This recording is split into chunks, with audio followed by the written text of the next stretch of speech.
Salut à tous! Tu volerais une voiture? Tu volerais un sac à main? Piquer une idée, c'est du vol.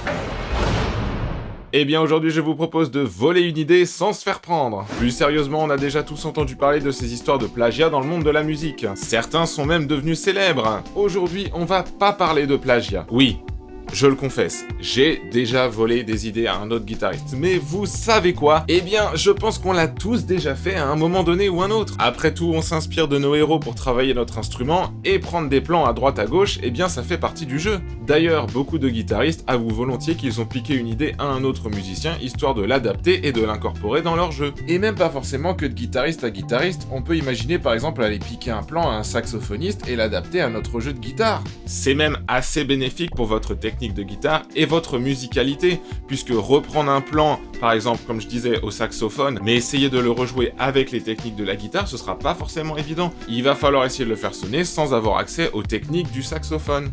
Donc dans notre épisode d'aujourd'hui, j'ai décidé d'aller voler une idée que j'ai trouvée chez Paul Gilbert et de m'en servir comme piste de travail afin de créer d'autres plans. Paul Gilbert, pour ceux qui ne le connaissent pas, est connu pour plein de choses, mais notamment pour être le guitariste de Racer X, un groupe que tous les shredders devraient connaître. Non sérieux par contre. Si vous connaissez pas, arrêtez cette vidéo et allez écouter.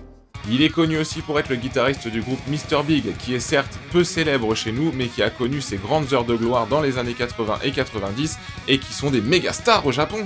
En plus de ça, notre ami Paolo Gilberto a une carrière solo très productive avec pas moins d'une quinzaine d'albums à son actif. Pour finir, c'est un pédagogue chevronné et reconnu qui a sorti pas mal de vidéos, notamment des VHS dans les années 90, qui sont véritablement une bible pour tous ceux qui ont démarré la guitare à ce moment-là. En fait, c'est un peu l'ancêtre des guitaristes youtubeurs d'aujourd'hui. En tout cas, j'ai personnellement beaucoup appris en regardant ces vidéos quand j'étais plus jeune, et je vous conseille, si vous parlez anglais, d'aller jeter un œil. Oui, VHS ou cassette vidéo, c'est ces petites boîtes noires qui se mettaient dans un magnétoscope et qui permettaient de regarder des vidéos avant que les téléphones portables soient inventés. Donc dans une de ces vidéos, notre ami Paul Gilbert joue quelque chose comme ça.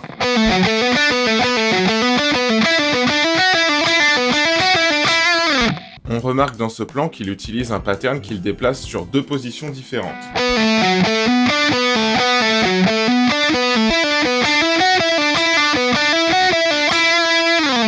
Nous sommes donc sur un plan sur la pentatonique de si mineur. On voit que ce plan est en double croche et composé de hammer et de pull-off.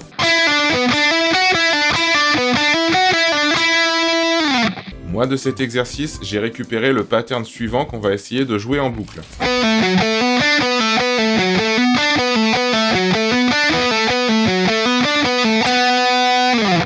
On remarque que le plan a une sonorité assez blues à la base, notamment due à l'utilisation de la pentatonique, mais on pourra l'utiliser bien évidemment dans d'autres contextes tels que le rock, le hard rock, le metal, la fusion, etc. On pourra penser aussi à des guitaristes genre Kirk Hammett qui aiment bien ce genre de plan. On va déjà essayer de se jouer ce pattern en 60 BPM.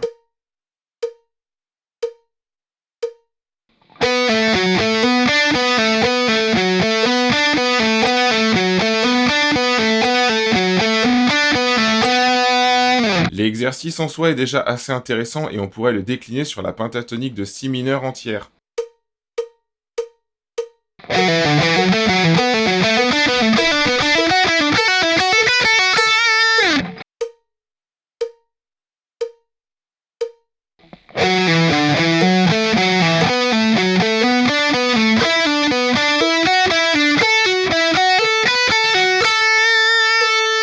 Et voilà, moi ce que je vous propose du coup, c'est de prendre ce plan et d'aller l'appliquer dans d'autres gammes et dans d'autres contextes. C'est parti!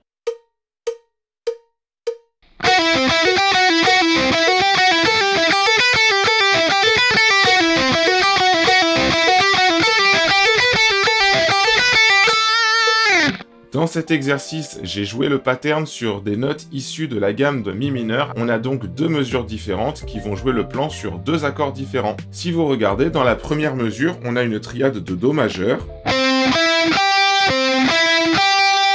avec donc Do, Mi et Sol, à laquelle on va rajouter un Fa dièse ici. On aura donc Do, Mi, Fa dièse, Sol, ce qui va nous donner cet accord. Sur la deuxième mesure, nous avons donc un accord de Mi mineur avec la triade de Mi, Sol et Si, à laquelle on vient rajouter un La ici.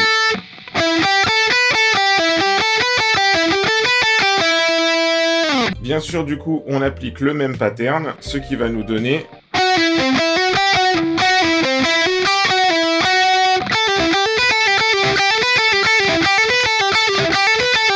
D'ailleurs, si vous êtes intéressé par les triades, je vous propose d'aller regarder ma vidéo sur le sujet en cliquant juste ici.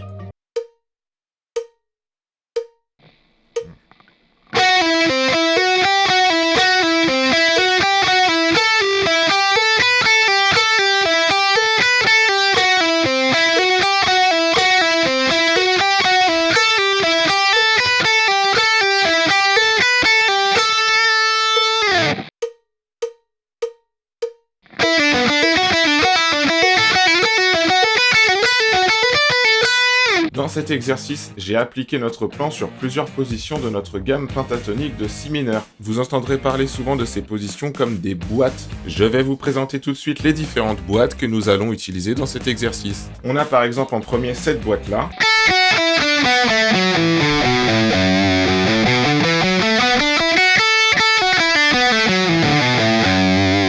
La deuxième position, du coup, ce sera sur cette boîte-là.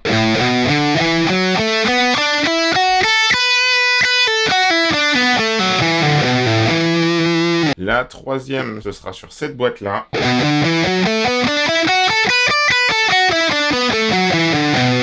Et la dernière, ce sera sur cette boîte-là.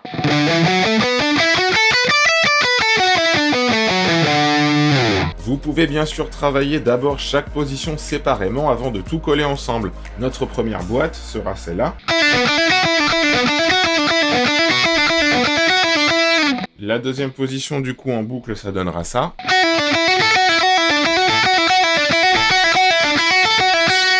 La troisième position en boucle, elle donne ça. Et la dernière position, elle donne ça.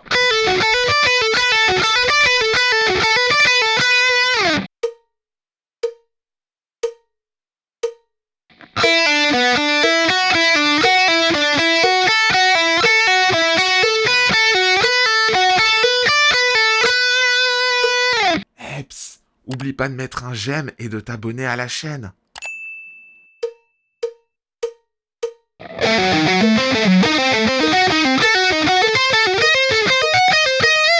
Donc dans ce dernier exemple, j'ai appliqué notre pattern sur une gamme dite demi-diminuée. Alors qu'est-ce que c'est ? C'est une gamme symétrique, c'est-à-dire que cette gamme va être constituée des mêmes intervalles qu'on va répéter en boucle sur toute la longueur du manche.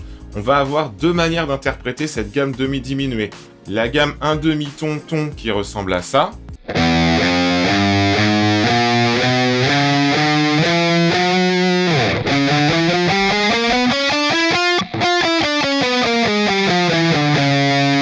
Et la gamme ton demi-ton qui ressemble à ça.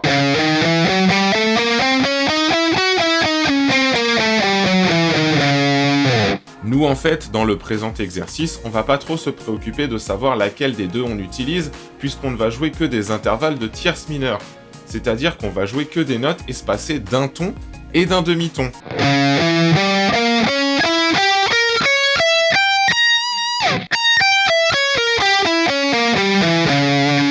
Ça va nous donner du coup des plans comme ça.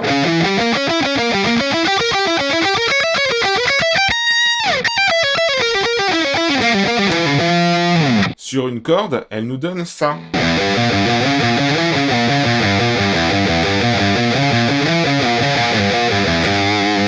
Bien sûr, c'est une gamme qu'on ne va pas utiliser dans n'importe quel contexte, mais on aura sûrement l'occasion de revenir là-dessus. Remarquez du coup que la position est symétrique sur toutes les cordes.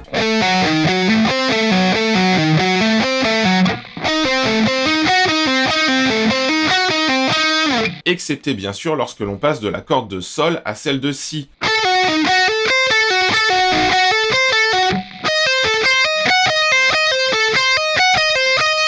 Où là c'est un peu différent à cause de l'accordage standard de notre guitare.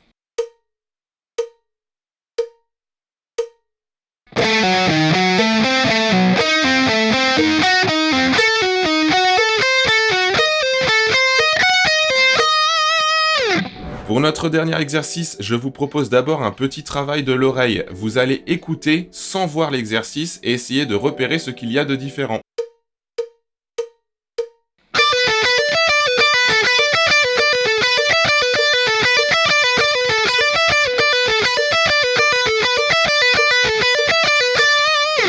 Alors vous avez trouvé ?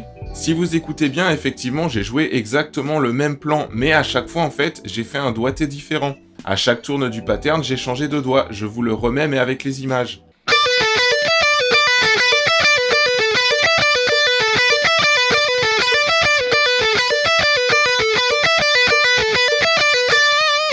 Voilà, donc en fait, on va faire tourner le même pattern, mais à chaque répétition, on va changer le doigt qui va jouer les hammer-on et les pull-off. Le but du jeu, c'est que quel que soit le doigt qui joue les notes, ça doit essayer de sonner pareil. À l'oreille, il faudrait faire en sorte qu'il n'y ait pas de différence de son, tout en réussissant à garder le rythme. D'abord, je le fais avec ce doigt-là.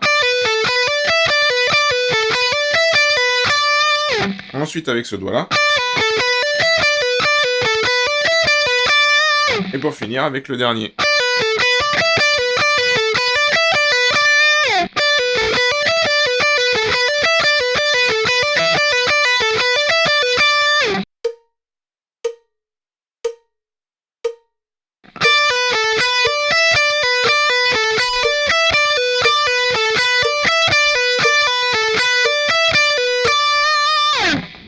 Et voilà, nous sommes enfin arrivés à la fin de cette vidéo. Je vous invite à essayer ça avec vos solos préférés. Vous prenez le plan badass qui vous fait rêver chez un musicien que vous appréciez, et puis vous essayez de le retransposer dans votre jeu en changeant le tempo, ou la gamme, ou le rythme, ou la technique, ou n'importe quoi.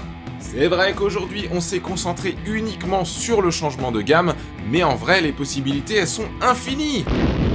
N'ayez pas peur, surtout quand vous débutez, d'aller piquer des idées chez les uns ou chez les autres. Ça vous permet de voir ce que vous aimez ou pas, et c'est comme ça que vous allez vous forger votre propre identité, aussi bien guitaristique que musicale. Moi, je vous dis à la prochaine, surtout restez ouverts d'esprit, et puis on se dit à dans 15 jours, le lundi soir, à 18h. Allez, salut!